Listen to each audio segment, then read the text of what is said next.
Nagpit-lipit din kami doon, nag-iisip. Siyempre, talagang bayanihan. Tapos sila naman ang galing bago. Pag ako mag-antibiotic siya, may antibiotic siya, pwede niyang bilhin dito.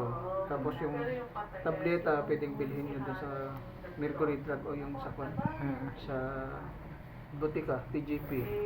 Ayan, bigay niyo. Once a day lang po yan. Kung bibilhin ng mga yan, bukas na nyo na pibigay. Tapos omega 3, mura lang yan. 30 na kapsula, bigyan isang araw. Bilog yun na parang capsule. Tawag ito yung gel. Pwedeng butasin yan tapos ipipiga lang sa bibig. Nabibili dyan sa mga konsa. Ang tawag ito, parang pharmacy ng mga Chinese. Mura lang yan.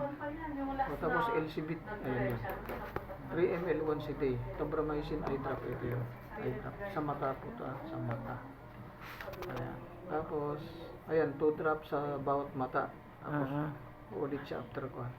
Kung meron kayong yung mga kuhan, mga sugat-sugat niya, betadine na lang yung kuhan. Betadine? Betadine. Ilagay ko po dito, betadine. Kung gusto niyong paliguan ng kuhan, pamatay ng parasite, pwede niyong bilhin itong mga to. Shampoo, kaya Shampoo sabon. yan. Saka itong kuhan na to. Chemical na ipapaligo sa kanya. Tapos betadine. Okay, yan po yung pa. Ayan, bibigyan ko yan ng resibo ng buwan para natin.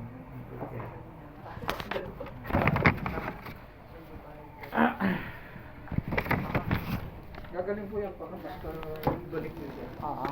Balik ko sa 18.